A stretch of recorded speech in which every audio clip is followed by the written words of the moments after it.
Boa noite, meu nome é Nathan Fernandes Camacho, de matrícula 2220744, e hoje vou explorar dois conceitos, um dos conceitos mais fascinantes da economia comportamental, que seria a aversão à perda e o efeito enquadramento, dois viéses cognitivos que juntos explicam boa parte das decisões irracionais que tomamos no nosso dia a dia e no mercado financeiro.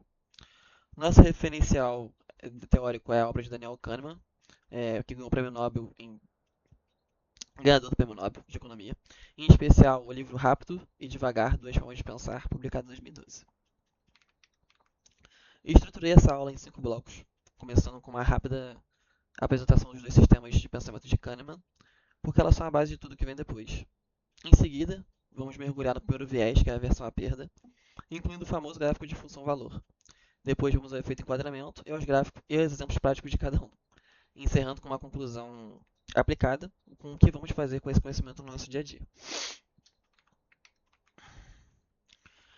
Para entender melhor os viéses cognitivos, precisamos entender como nossa mente funciona. É, como a nossa mente funciona. Kahneman propõe que pensamos em dois modos distintos, o que ele chama de sistema 1 e sistema 2. O sistema 1 é rápido, automático e funciona sem esforço. Ele é ativo o tempo todo. Quando você reconhece o rosto de um amigo, quando desvia de algum obstáculo na rua, quando responde imediatamente quando é 2 mais 2, é o sistema 1 sempre operando de forma automática. Esse sistema é movido por emoções, hábitos, costumes, padrões aprendidos. Ele é eficiente, mas comete erros sistemáticos. É exatamente esses erros que já acabam gerando esses vieses cognitivos, acabam gerando esses desvios de opções. Já o sistema 2 é lento, analítico e deliberado. Ele entra em ação quando se calcula 17 vezes 24, quando aprende a agir, quando preenche a declaração do imposto de renda. É o sistema que você realmente usa a sua capacidade cognitiva para raciocinar e realmente resolver o problema em questão. O problema é que o sistema 2, nas palavras de Kahneman, é preguiçoso. Na maioria das vezes, ele simplesmente valida o que o sistema 1 já decidiu sem questionar. E é por isso que tomamos decisões irracionais sem perceber. Passar mais um slide. Viés 1, aversão à perda. Chegamos ao nosso primeiro viés, que é a aversão à perda. E eu vou começar com a ideia central dele, que é a dor psicológica de uma perda é aproximadamente 2 vezes maior do que o prazer de ganho equivalente. Isso foi demonstrado empiricamente pelo Kahneman e o Tversky em 1979, no artigo que fundou a teoria dos prospectos. Pense assim, se eu te oferecer uma moeda, cara, você ganha R$ 100, coroa, você perde R$ 100. A maioria das pessoas recusa a aposta, mesmo que matematicamente ela seja neutra. Por quê? Porque a perspectiva de perder R$ 100 ativa uma resposta emocional muito mais intensa do que o cérebro mais intensa no cérebro do que a perspectiva de ganhar o mesmo valor. A perda pesa o dobro. Já o ganho gera satisfação, claro, mas muito menor do que a dor gerada pela dor equivalente. Essa assimetria é o núcleo da aversão à perda. E como toda decisão envolve comparar ganhos e perdas, esse viés afeta absolutamente compras, investimentos, negociações e até relacionamentos. Agora vamos apresentar o gráfico em S da função valor. Para visualizar o gráfico da aversão à perda matematicamente, Kahneman e Tversky criaram a chamada função valor, que é esse gráfico em formato de S que você vê no slide agora. O ponto de origem, o zero, o status quo, é o nosso ponto de referência, o status quo. Tudo é avaliado em relação a ele. No lado dos ganhos, à direita, a curva sobe rapidamente no início e depois vai se achatando. Isso significa que o prazer dos ganhos, de ganhar os primeiros R$ 100, é muito maior do que o prazer de ganhar o centésimo bloco de R$ 100. Ou seja, o ganho marginal de prazer que você sente vai sempre diminuindo. É um ganho marginal decrescente. E economistas chamam isso de utilidade marginal decrescente. No lado das perdas, à esquerda, a curva desce de forma muito mais íngreme. A mesma quantidade de dinheiro perdido causa muito mais sofrimento do que a mesma quantidade de que causa prazer. Essa inclinação maior é a representação visual da aversão à perda.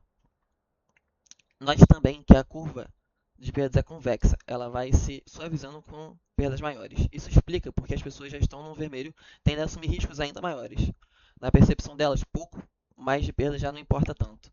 A questão das bets, as apostas arriscadas, que você vai entrando nesse ciclo vicioso de perda. Agora, uma aplicação prática dessa situação toda da aversão à perda.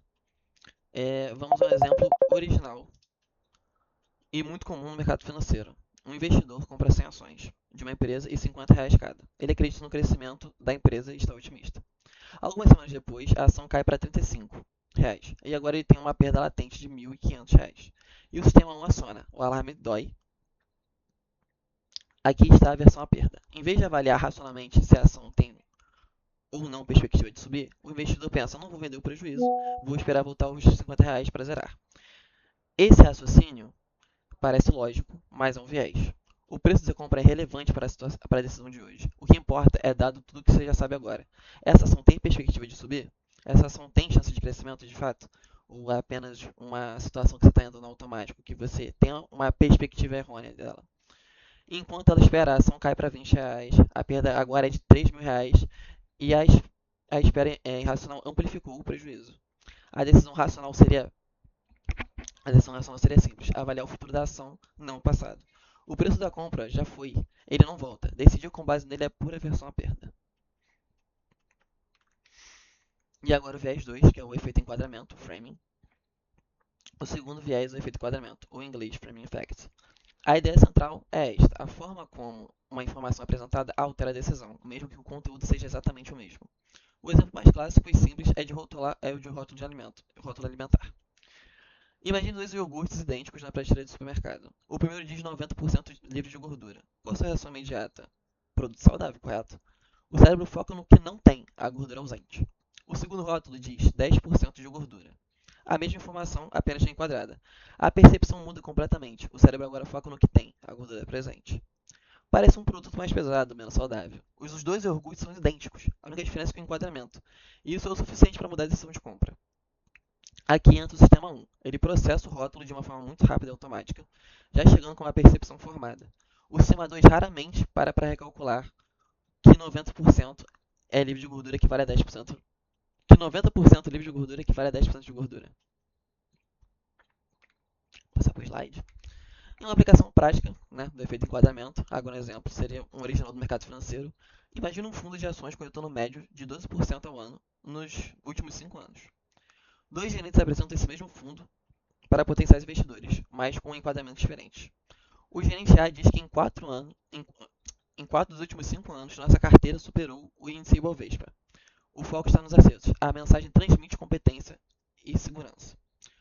O gerente B diz que em um dos últimos 5 anos, nossa carteira ficou abaixo do Ibovespa. O foco está no único erro. A mensagem transmite certeza e risco. Os dados são absolutamente idênticos, 4 anos acima, 1 ano abaixo, mas estudos demonstram que investidores tendem a aplicar mais dinheiro com o gerente A e rejeitar o gerente B, mesmo sabendo intelectualmente que as performances são idênticas. O enquadramento é tudo. Quem controla o frame de informação controla a percepção das pessoas e, frequentemente, a decisão delas. Agora, concluindo, chegando à conclusão, a pergunta que fica é: ok, temos esses vieses, e agora, o que a gente faz? Primeiro, reconheça o viés no momento de decisão. Se você estiver relutante em vender o investimento por não querer realizar o prejuízo, pergunte a si mesmo: estou decidido com o futuro ou no passado? Com base no futuro ou no passado. Segundo, questione o enquadramento de qualquer informação que receber, especialmente em negociações, compras, avaliações de investimento. Reescreva a informação de outra forma e veja se sua percepção muda. Analise de ângulos diferentes e perspectivas diferentes para ver se realmente aquilo está de acordo com o seu pensamento. Terceiro, ative deliberadamente o sistema 2. Use em decisões importantes, Pause, respire, anote os números, sempre deixe bem claro todo o panorama da situação para você ver se você realmente está fazendo a decisão correta. E nunca tome emocionalmente no automático, E quarto, talvez o mais importante, seria que o simples fato de conhecer esses vieses já reduz a exposição a eles. A economia comportamental não nos torna imunes aos erros cognitivos, mas nos dá a consciência necessária para errar menos. E agora, para encerrar, bom, isso é tudo por hoje, gente. Muito obrigado aí, pela aula. Espero que essa aula tenha demonstrado mais um pouquinho de como não cair nesses vieses e também para entender, mais sobre esse mundo e tal, das heurísticas. Bom, é isso. Tchau, tchau, gente.